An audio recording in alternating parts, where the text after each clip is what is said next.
చివరి మాట అంటాడు, దేవుని సొత్తైన ప్రజలండి. హల్లెలూయా. దేవుని సొత్తైన ప్రజలమండి మనం. దేవునికి సొత్తైన, దేవుని సొంతమైన ప్రజలమండి.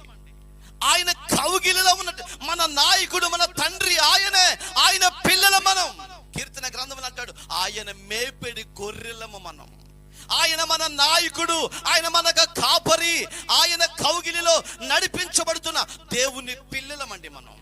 ఆయన మన వెనకమాల ఉన్నాడు, ఆయన మనతో ఉన్నాడు, ఆయన మనలో ఉన్నాడు, ఆయన నిన్ను నడిపిస్తున్నాడు. ఇక ఈ ప్రపంచంలో నువ్వు దూసుకుని వెళ్ళిపోవాలి. ఎక్కడికంటే సామ్రాజ్యాన్ని కట్టడానికి, క్రీస్తు సామ్రాజ్యాన్ని భూలోకములో స్థాపించడం కొరకై ఆ దేవదారు మ్రాను అయినటువంటి నిన్ను నా దేవుడు కోరుకున్నాడు. కోరుకున్నటువంటి నీవు దేవుని ఏర్పాటులో ఆయన గుణాది శయములను ప్రచురము చేయ నిమిత్తమై ఏర్పరచబడ్డాము. దేవునికి మహిమ కలుగునుగాక. హల్లెలూయా. ఎలా ఏర్పరచబడ్డావో తెలుసా అండి? ద్వితీయోపదేశకాండము 7వ అధ్యాయము. ఎలా ఏర్పరచబడ్డామో ఆశ్చర్యం కలుగుతుంది. చదువుకుందాం. ద్వితీయోపదేశకాండం 7వ అధ్యాయము 6వ వచనం. నీవు నీ దేవుడైన యెహోవాకు ప్రతిష్ఠిత జనం. వాక్యం వింటున్నటువంటి వారలారా, ఈ రోజు ఎవరి గురించి మాట్లాడుతున్నాడండి? ఎవరి గురించి అంట? మాట్లాడండి. ఎవరి గురించి? ఈరోజు వాక్యం వింటున్న నీ గురించే.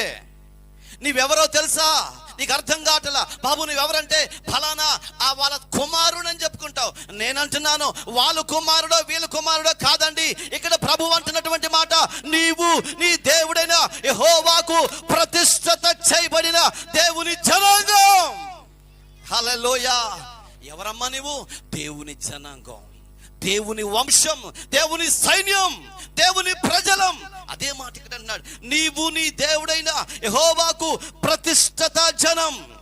నీ దేవుడైన యెహోవా భూమి మీద సమస్త జనుల కంటే నిన్ను ఎక్కువగా ఎంచి. వాక్యం వింటున్నటువంటి వాళ్ళ, నీ దేవుడైన యెహోవా, మన దేవుడైన యెహోవా భూమి మీద ఉన్న ప్రజలందరికంటే నిన్ను ఎలా ఎంచాడంట? ఎక్కువగా ఎంచి. ఏముందనండి? ఏముంది మనలో ఎంచడానికి?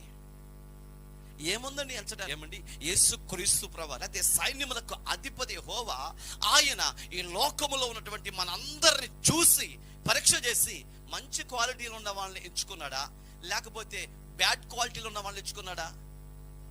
అంటే మనందరం అనుకుంటున్నాం, ఎవరికాళ్ళు అనుకుంటారు నేను మంచోడినని. మనలో ఏమన్నా మంచి ఉందండి? ఏ మంచి మనలో లేదు, ఏ యోగ్యత మనలో లేదు. ఎవరిని ప్రేమించలేము, ఎవరికి సహాయం చేయలేము. దేవుని ప్రణాళిక ప్రకారం బ్రతికే మనస్తత్వం మన దగ్గర లేదు. ఆయన జల్లెడ పెట్టి చూస్తే ఏ మంచి క్వాలిటీ మనలో కనబడదు. ఆయన కోరుకున్న జీవితాన్ని జీవించలేం. ఆయన అనుకున్న మనస్తత్వం ప్రకారం మనం బ్రతకలేం. అలా బ్రతకలిగిన వాడు ఒకడున్నాడు, దావీదు మహారాజు.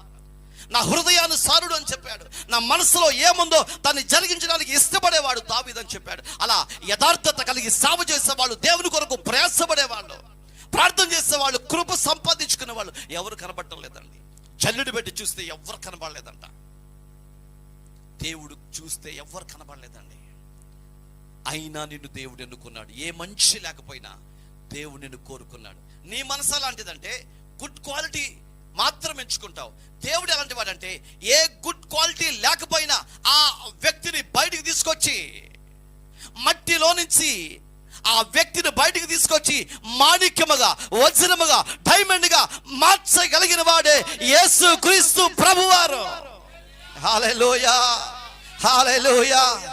అవును, మనలో ఏ మంచి కనబడకపోయినా ఈరోజు అనేక మంది ప్రజలకు ఒక నాయకుడిగా దేవుడిని చేశాడు. నీ కుటుంబానికి ఒక నాయకుడిగా దేవుడు నిన్ను చేశాడు, నిన్ను ప్రతిష్ఠిత చేశాడు. ఒకప్పుడు నిన్ను ప్రేమించే వాళ్ళు ఎవరు లేరు. ఒకప్పుడు నీ వంట ఇష్టపడే వాళ్ళు ఎవరు లేరు. ఒకప్పుడు నీ మాట వినే వాళ్ళు ఎవరు లేరు.